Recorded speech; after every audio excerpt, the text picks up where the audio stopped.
Mercedes-AMG Interview Lounge. But please welcome to the show the one and only Bazzi. Come in, Bazzi. I'm here to give you tough love.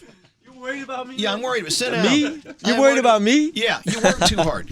Look, I know in order to make it, you got to be focused. Yeah. You got to live, breathe your craft. Yeah. But I'm hearing you really don't have any fun. You don't go out and do anything. You know what?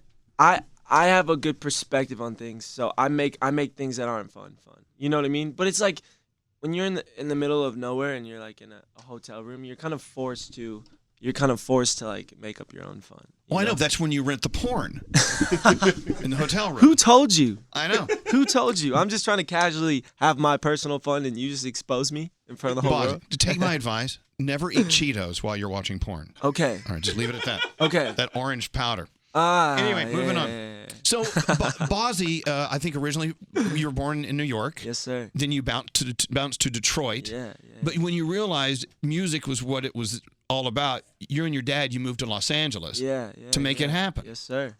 At what age did you move to LA? Yeah, so I moved to LA halfway through my senior year. So I was about 16 years old. Yeah. And yeah, my dad has always like had a crazy amount of like belief in me and my passion for music. Is he a musician too? No, he's just a dreamer, and I honestly credit him for so much of my success because like he's crazy like me. You know what I mean? Like to be an artist, you have to be a little bit crazy because it's about belief, right? Like if I don't believe it, you're not gonna believe it either. Right. And to believe you that's are not crazy at all. Yeah, no, that's a good crazy. Yeah, it is a good crazy, but it's hard for people, to wrap their minds around it. But I'm trying to like give that mentality to people because I think being a believer is bigger than being an artist. It's like if you want to, be an actor, or if you want to be a painter, like whatever it is that inspires you and feeds your soul, it's like all you have to do is believe you can do it, and it's definitely possible. But my dad definitely instilled that value in me. Well, one thing we always talk about on the show is you got to have a dream. Yeah.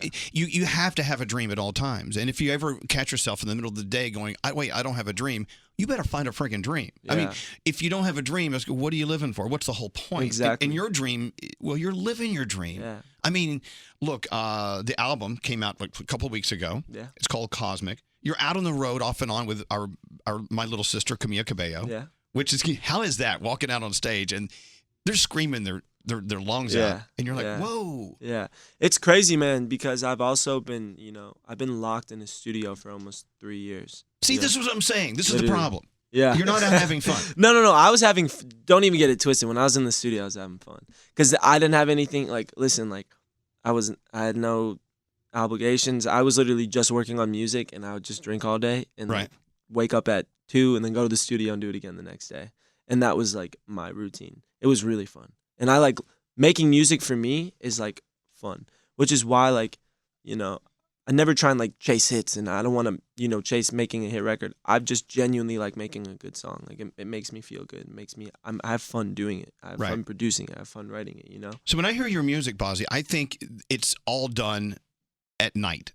I just can't see you doing. I can't see you doing these songs while there's the sun. The sun is out. This is why a lot of studios have no windows. Yeah. They're like casinos. They don't want you to know what time it is. But most of my friends who do well in this business, everything they recorded that became a big, huge hit was recorded at like 3 a.m. Yeah. No, it definitely, a lot of it does happen at night. A lot of it is finished at night. I like to work. It's really weird though. Like, I like to work almost like with my day, right? So I wake up and I'll try and get like a good workout in, right? Or do something beautiful, be something that inspires me. I'll go on a hike or run on the beach. Like me and my boys, Rice and Peas, who I produce all my stuff with, we do these like trips, and we never actually work in studios. So we always work in random, like our last one was in Santa Barbara. We got a house on the beach, and then we did Vancouver, Canada, in the mountains. Suggestion, I see people working at the Starbucks. Maybe you could Let's do go. that. Let's go. Yeah. How do they do that? I'm a fan right here. Yeah, I know. Well, okay, look. By the way, Bazzi. Yeah. Are you Italian? Lebanese. Yeah. So if you go to Italy, it's pronounced Bazzi. Yeah. I mean, does anyone ever argue that with you? And I've actually was in Korea, and Paji means pants. So, really? Yeah. This is my friend Pants. Yeah. No. It's so funny because I write for the K-pop artists over there, and like all the A&Rs at the label, like they love me, and when we do like the listening session at the end of the writing camps, like Bazzi told you, they like yell it and shit. It's See, so look fun. at that. You have a lot of fans around the world, and that's another good thing about music these days. Look, when music was my thing when I was a kid, it was the United States. Every once in a while, the Beatles would come across the ocean. It was that, but now it's such a global thing. Yeah. That's why in the EDM, the DJs really are the best Yeah. at being as global Yeah. as we all need to be.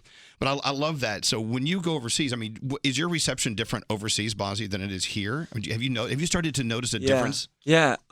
It's really crazy. Things have happened really fast, and I haven't been back to Korea in a while to like experience it. But man, it's changing everywhere. It's like I just went back to my hometown for the Detroit show with Camila, and it was just a love I've never experienced before. I don't like to put expectations in things. I just kind of go into them blind because when you don't pre-think something, you can't fear it, right? You just do it. You're like, I'm here. That's a very good piece of advice, by the way. Right. Stop think. We think too much. Think too much, and that's the death of people. It's because like fear isn't real. Like we create scenarios in our head, and that's what stops us from doing things, right? It's like I'm really scared of this, so I'm just not going to do it. But if you don't think at all, it's like, shit, I'm on the stage. Like I got to do something. You know what I always say? There's a thin line between fright and excitement, and sometimes we get the two confused. I know you are a basketball fan. Yeah. Like what? Who? The Cavs? Oh yeah. So it's like it's tough. I'm a fan of a few teams. It's like I really like I get inspired by basketball.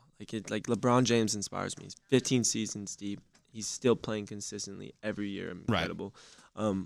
Big Cavs fan, but I'm also I like Boston. I like the 76ers. I like the Trailblazers. I really like the Pelicans. Anthony Davis. I don't know. This is the first time I've heard anyone say I really like the Pelicans. No, it's rare. It's rare. But I support people that are like building something. I feel like they built something really cool over there. Now, would you be like Drake was at the Cavs game last night? See, that's funny. Because he kind of blew a sprocket. You know what? This is the thing. Is like I say that I wouldn't because I'm really not an aggressive kid. I'm a lover. I just like people. He's a lover. I don't know. I don't know how to. I've never been in a fight. I'm just a nice guy. Like if someone gets mad at me, I'll like try and talk. Like, why are you why? Like what's wrong? Like just talk to me, be logical. But once again, if I'm saying run for office, man. We need I am Bazzi 2028. But it's tough to say though, because like if I was in the same position, right? If I was the ambassador of the Detroit Pistons in my city, second round of the playoffs, LeBron James just hit a buzzer beater, won the game. I don't know. Maybe I'm really mad. So I have found something other than music that you're passionate about. Something tells me there's a lot you're passionate about in there. Yeah, there is. Someone wants to say hi to you. Is this Jara? Hey, Jara, yeah. say hi to Bazzi. Don't use foul language. He's very filthy today. Jara, I won't. what's going on? Say hi to Bazzi. Hi, Bazzi. Hey, Jara. I'm fangirling so hard right now. So have you seen him do his thing? Have you seen him in concert yet, or are you just into his album? Oh, my God. I love the album. I have not seen you in concert yet, but the album, I love it so much. Like, been on repeat for, like, days now. I'm obsessed. The song 315 is, like, my favorite. Beautiful. Thank you. Isn't it great to see people like mouthing the words to your songs when It's you're on stage? such a crazy feeling. And Jerry would, if you saw him in concert, you'd be mouthing. No one would hear him because you'd be singing louder than him, probably. I would, yeah, hollering. All right. So we'll see you soon, Jara. Oh, excellent. Well, you guys have a good day. Hold on. Do me a favor. Describe to everyone the sound that you hear when you hear Cosmic, Bazzi's album. Like, what do you hear? You said something about, like, you feel like they're all recorded at night. Yeah. And I feel that. I, like, am imagining laying in the grass underneath the stars. It's nice. Yeah. It's beautiful. That's nice. You're painting pictures with beautiful. words. And see, that's beautiful. You've accomplished it. Listen, Jared, go away. We love you. Dude, y'all have a good You too. Thanks for listening to See us. you, All right, I got to play the song, and I just want to say thank you for coming in. Yeah, man. Congratulations on Thanks for having me. everything. You do seem so focused Yeah. on what it is Yeah. you're accomplishing and what you want to accomplish. Yeah. I mean, it's really been a destination I've been after my whole life, I've really wanted this forever, even when I didn't have the ability or the talent. I really believed I was capable. So, this is the crest of it. It's starting now where it's actually working for me. And, what I've focused on and manifested and built towards my whole life is starting to happen. So it's like, I feel like now more than ever, I really need to be channeled in and, focus even deeper and go even harder because, like this is a really cool stage, but it's bigger than that to me, and I really want my music to reach more people and continue reaching the world. So when you accept your first Grammy, is your dad number one on your thank you list? Yeah. I practice it. I'm totally that guy. I'll like look in the mirror and like hold a bottle of soap and be like, I accept this soap. Thank you, God. Thank you, Dad. Thank you, God. Thank you, Avon, for the soap. I actually have a whole cool speech for the Grammys. Remember, I said that. You got it ready to go? Well, I just have something I want to touch on. I know I want. Like, well, don't spoil it. Don't worry, I won't. There's no way. I told you to remember. I'm not going to spoil it. Surprise me. All right, the album is cosmic. Listen to it, and listen to it at night. Be very nocturnal with this thing. Yeah. But it's a great album, and of course, it's Bazzi. Thanks for coming in. Thanks for having me. This is mine.